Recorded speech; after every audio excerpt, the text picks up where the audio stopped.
Deseamos un lindísimo programa a ustedes. Muchísimas gracias. Me parece perfecto la puntualidad. Yo estoy llamada al orden también para entregarlo después con puntualidad. Que tengan buena tarde. Igual tú. Chau, chau. Chau. Bien, hoy vamos a estar abordando en Esta Boca es Mía el tema que está en boca de todos y tiene que ver con las 16 medidas propuestas por la fuerza política del MPP con el objetivo de recuperar la confianza política, blindar la democracia y volver a atraer a esta sociedad a creer en el sistema y en los políticos. Eso es en rasgos muy generales. 16 medidas que, si las leyeron ya y si no vamos a estar compartiendo la mayoría de ellas con ustedes, son medidas, algunas debatibles sin duda, otras más que necesarias, otras de sentido común y que incluso se vienen planteando hace tiempo ya, pero nunca habían tenido, de alguna manera, bueno, nunca habían hecho carne, empezando por el propio Parlamento. Bienvenidas esas medidas, lo que no quita que genera un debate por demás interesante porque no es solo el mensaje, sino el mensajero. Entonces, ¿de quién viene también? ¿De qué fuerza política viene? ¿Con qué antecedentes viene este planteo de medidas para recuperar la confianza en la política, ¿no? En los políticos? Porque de alguna manera, justamente, muchos han saltado diciendo, bueno, a ver, momento. Vienen de parte de una fuerza política que lleva 14 años en el poder, que además fue la fuerza política que generó más polémica en lo que tiene que ver con la austeridad y el gasto público. Entonces, que lo vengan a proponer ahora y 7 meses antes de las elecciones, si no es demagogia, ¿qué es? Y eso sería una de las principales causas que minan la confianza en la política y en la democracia. Entonces, me parece que el tema es interesante y debatible por dos lados. El contenido propio de las medidas y después la perspectiva política en estos tiempos preelectorales. Repasemos, director. Entre las denominadas medidas en defensa de la política se incluye que los cargos de confianza y electivos tengan el mismo régimen de seguro de paro del resto de la población, que nadie en el Estado pueda ganar más que el presidente, eliminar la partida de prensa que reciben los legisladores, un impuesto del 15% a los cargos políticos y de confianza que se destinarán a programas de vivienda, no devolver el FONASA a quienes están en esos cargos y prohibir el pase en comisión de docentes, policías, militares, médicos y enfermeros. El MPP estima que el ahorro sería de casi 50 millones de dólares anuales y presenta las 16 propuestas redactadas como proyecto de ley. Espera tener respaldo de la oposición.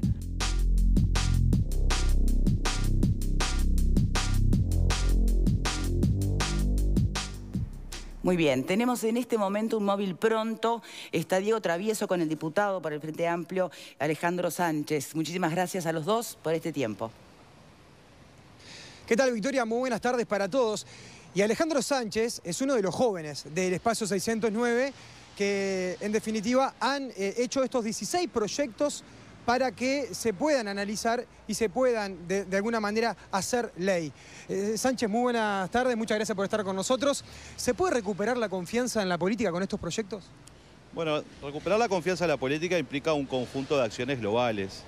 Lo que nosotros estamos planteando con estas 16 proyectos de ley es muchos temas que se vienen planteando hace bastante tiempo. Hemos recogido esta situación de lo que fue el año pasado, la recorrida que hicimos por todo el país, mate en mano con la gente, donde mucha gente nos planteaba estas cosas. Decían, che, ¿por qué los trabajadores, una trabajadora, cuando pierde su trabajo tiene un seguro de desempleo de 6 meses, con un porcentaje del 60% de sus ingresos, y los parlamentarios tienen un seguro de desempleo de 1 año, del 85% del salario? Eso no es injusto. Y así surgieron otro tipo de reclamos o de que la gente sentía de que los políticos capaz que tenían demasiados privilegios.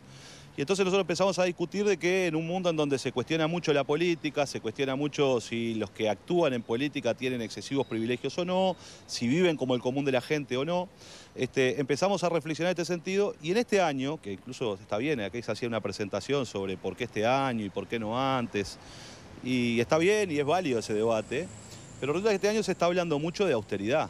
Se está hablando en la campaña electoral de que hay que hacer recortes de gastos, porque el presupuesto del Estado es muy grande y porque el país tiene problemas y entonces hay que recortar. Y lo que nosotros decimos, ¿por qué siempre se va a cortar por el lado más fino? Porque si vamos a hablar de austeridad y lo que estamos pretendiendo es recortar presupuesto público, que es recortarle derechos a la gente, bueno, empecemos por ajustar el cinturón del sistema político y dar un mensaje en ese sentido de construir un sistema político más austero y de que algunos de los ahorros que se pueden generar allí, en definitiva, dar el ejemplo. Y que con esos ahorros se puedan fortalecer programas como programas de vivienda, como el Fondo Nacional de Recursos para el tema de los medicamentos de alto precio, y así un conjunto de medidas. Y entonces nosotros lo proponemos en el marco de un acuerdo. Nosotros nos decimos, estas son las 16 medidas para ganar transparencia en la política o ganar confianza en la política. Nosotros pensamos estas ideas. Otros tendrán otras. Capaz que son 20 los proyectos de ley que hay que aprobar y los podemos aprobar antes de que termine la campaña electoral. Es más, antes de que empiece la campaña electoral los podíamos aprobar. Para que fuera un mensaje de todo el sistema político.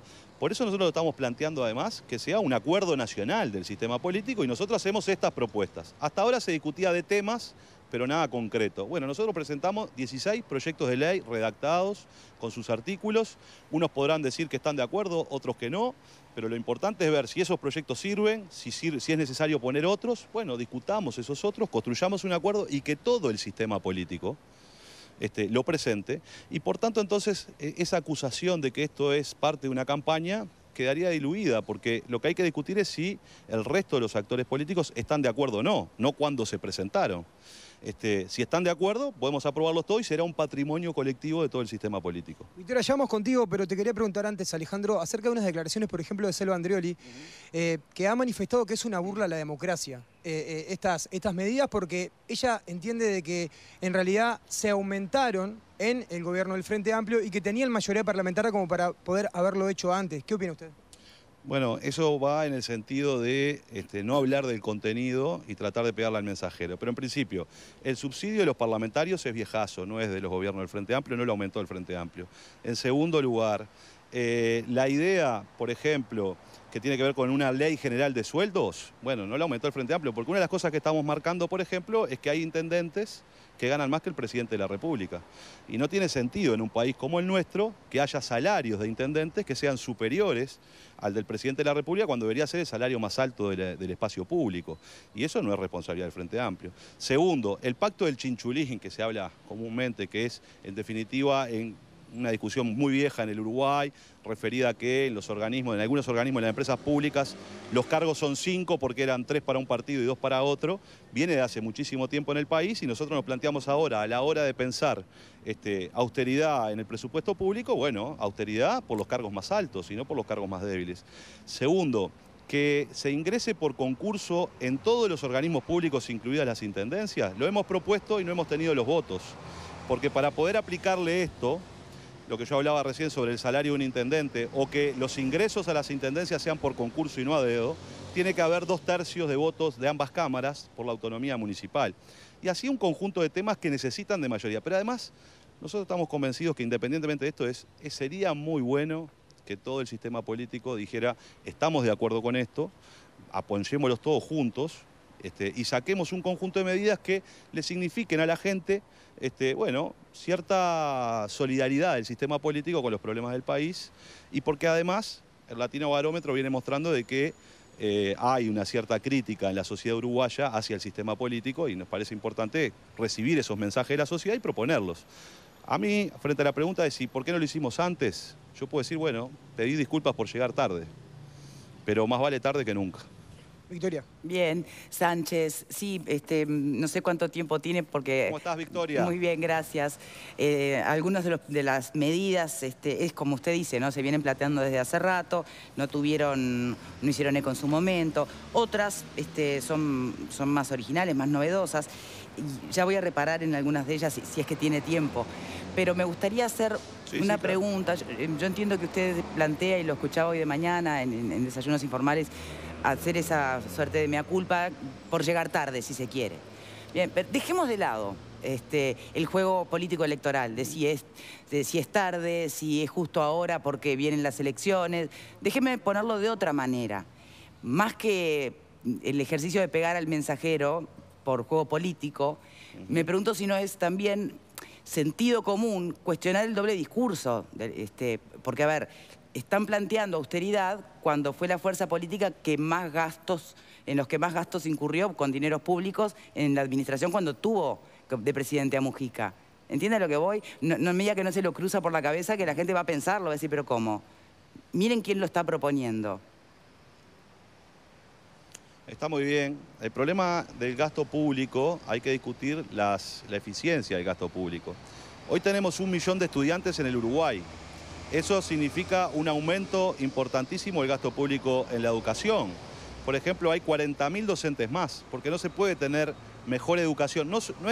Tener más docentes no nos garantiza solo mejor educación, pero con menos docentes no. No, está Entonces, claro. cuando uno mira las áreas en donde se ha incrementado el gasto público, ha sido en salud, ha sido en seguridad, hay más funcionarios policiales, hay más docentes de la educación y hay más inversiones en el país. Yo veo la Universidad de la República en el interior del país, veo la fundación de la Universidad Tecnológica, veo la inauguración de hospitales de última generación en el interior del país y ese es el incremento del gasto público. Sí. Y yo ese gasto público estoy de acuerdo. Lo que no están de acuerdo son algunos que plantean el achicamiento del Estado. Pero eso y ya vivimos el achicamiento del Estado en otras épocas. Por el lado más fino, en eso estoy de acuerdo. Por supuesto. Pero no remite a eso mi pregunta, claro. Sánchez. Remite a lo que el propio Danilo Astori dijo en una carta abierta, respondiéndole a la de Mujica, que había constatado el descontrol de empresas públicas y eso no tiene nada que ver con una administración saludable y republicana. A ese gasto me refiero. Está muy bien. Las empresas públicas hicieron muchas inversiones. Algunas de esas inversiones dieron resultados, otras no dieron resultados, porque es la vida del negocio de las empresas. Generalmente las empresas hacen fuertes inversiones en diferentes áreas y algunas tienen áreas de negocio importantes y otras no. Para poner un ejemplo, ANCAP hizo fuertes inversiones. Pero no hubo despilfarro, Sánchez, en la administración Mujica, ¿no hubo despilfarro? Yo no considero que haya habido despilfarro. Yo no estoy de acuerdo con algunos gastos que se realizaron, como por ejemplo el costo que tuvo la inauguración de la regasificadora, me parece que fue excesivo y eso estuvo mal, pero eso no fue responsabilidad del gobierno de Mujica, sino que fue una decisión que tomó la empresa pública ANCAP y que fue cuestionada, y hay que cuestionar cualquier gasto que no sea eficiente. Entonces, pero se hizo en su momento y no lo escuchó la administración de Mujica. Se hizo esos cuestionamientos. Se hizo y fue criticado. Y entonces lo que hay que hacer es tratar de mejorar, siempre.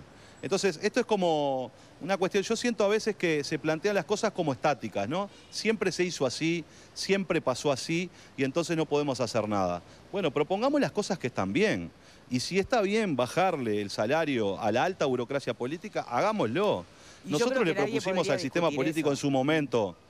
Bueno, pero mirá, Victoria, nosotros le propusimos en el 2005 al sistema político poner topes salariales a los salarios de los legisladores y nadie estuvo de acuerdo con nosotros y los aplicamos a nosotros mismos. Los legisladores de la 609 tienen topes salariales. ¿Por qué? Porque nosotros estamos convencidos de que hay que tratar de utilizar los recursos públicos de manera más eficiente. ¿Eso quiere decir que después no se cometen errores? Por supuesto que se cometen errores. El gobierno del Frente Amplio no fue perfecto. Ningún gobierno puede ser perfecto. Lo que hay que hacer es tratar de mejorar permanentemente. Yo creo que en ese sentido estas propuestas empatizan con un reclamo de la sociedad, con un reclamo de la gente, y hay que hacerlas, y diría yo, no es necesario hacer tanto pamento, pues yo he escuchado a una infinidad de legisladores, no de mi partido, hablar en contra de la partida de prensa. Bueno, ahora hay un proyecto de ley. Hay que decir, ¿estoy de acuerdo o estoy en contra? Porque si no, hablamos en contra de algunas cosas, pero cuando tenemos la oportunidad de votar y levantar la mano, no lo hacemos. Bien. Por ejemplo, con respecto a la ley de sueldos, ¿no? Lo entiendo perfecto en lo que tiene que ver con una suerte de jerarquía, ¿no? Y establecer que sea el presidente el que gana más y que además, por ejemplo, también los gastos en los departamentos sean proporcionales a la cantidad de población y al territorio. Bien. Ahora, este concepto de jerarquías y de topes, ¿también abarcaría a lo que son, por ejemplo, directores de, no sé, el director del Fondo de Solidaridad, por ejemplo? ¿Se acuerdan que hace poco estuvo en debate el tema y saltó que ganaba mucho dinero? Bueno, ¿a ellos también, por ejemplo? Bueno, acá hay hay cuestiones que hay que separar.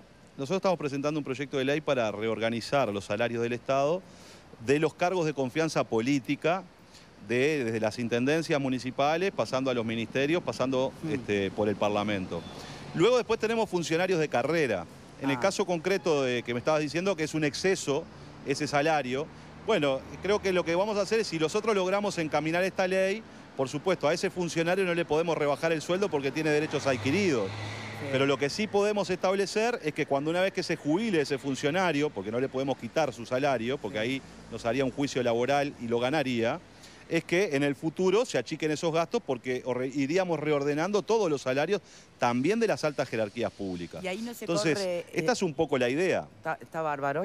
Pero ahí no hay un riesgo de que finalmente el Estado termine contratando, nunca pueda acceder al mejor, porque el mejor, como va a haber un tope salarial en lo público, va a terminar siempre en el rubro privado. Es uno de los argumentos que se ha manejado siempre, ¿qué hacer con los salarios de los...? Sí, hay una competencia, a veces hay una competencia de salarios entre el sector privado y el sector público por los talentos. Sí, exacto. ¿No? Y es verdad que a veces tiene que uno mantenerse una relación entre lo que paga el sector público y lo que paga el sector privado. Pero en todo caso, esa relación se puede establecer para los cargos técnicos, que tienen determinado conocimiento técnico importante y que en realidad requerimos de su función, pero no para la conducción política. La conducción política del Estado no entra por concurso. La conducción política del Estado tiene que tener capacidades, por supuesto, pero tiene también que tener responsabilidad en qué país vive. No podemos tener una conducción política que viva con salario de 200.000 pesos por mes, mientras la mayoría de los uruguayos no llega a tener salario de 20.000.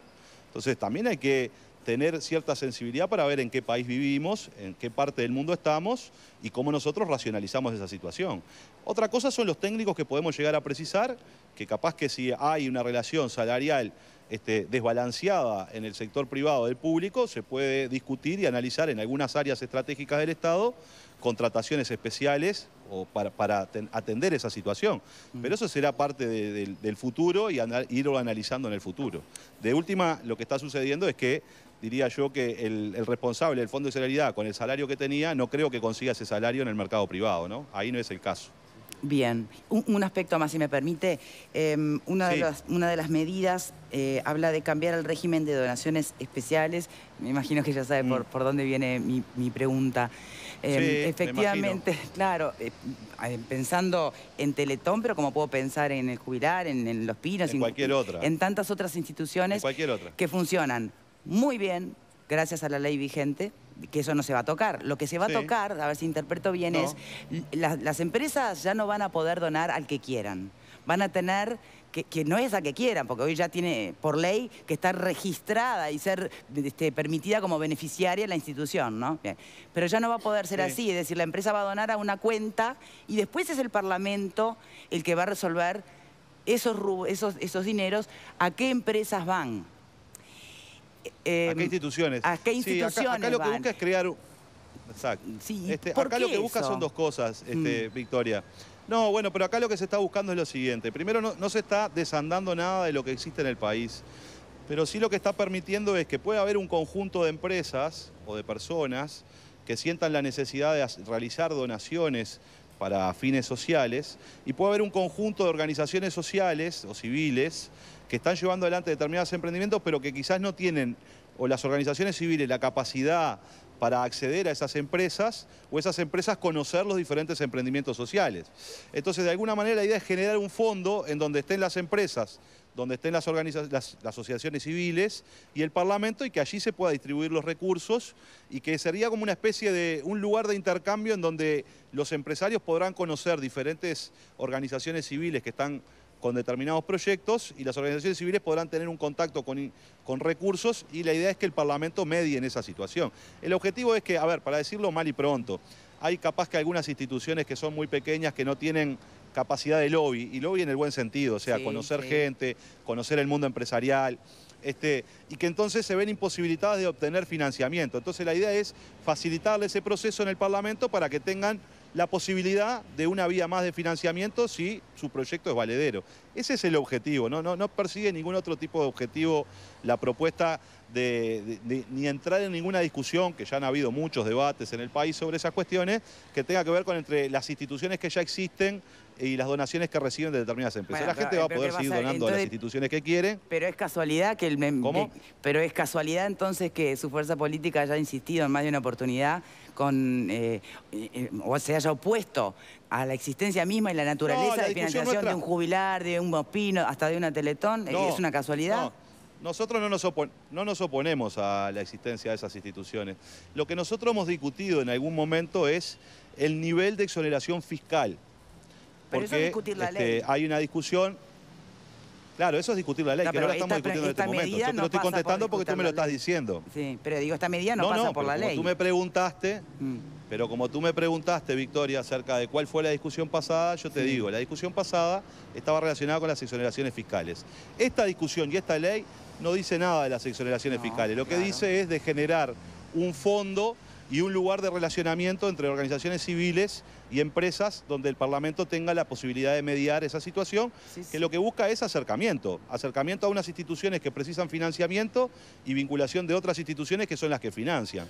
La idea es generar ese proceso. Sí, sería como el endeavor de los emprendimientos con posibilidad de ser beneficiarios, ¿no? Ahora, pregunto... Bueno, sí, aproximadamente. Sí, por decir algo. Ahora, pero ¿qué certezas tienen instituciones que ya están funcionando con acuerdos ya realizados entre empresas y la institución? Tienen todas las certezas. Bueno, pero ya no va a recibir la misma cantidad de dinero. Tienen todas las certezas porque la ley de donaciones especiales no se modifica. Claro. No, la ley de donaciones especiales no se modifica. Claro, pero ¿le va a llegar el mismo porcentaje de dineros que siempre o no? Y si tiene los mismos donantes, lo tendrá.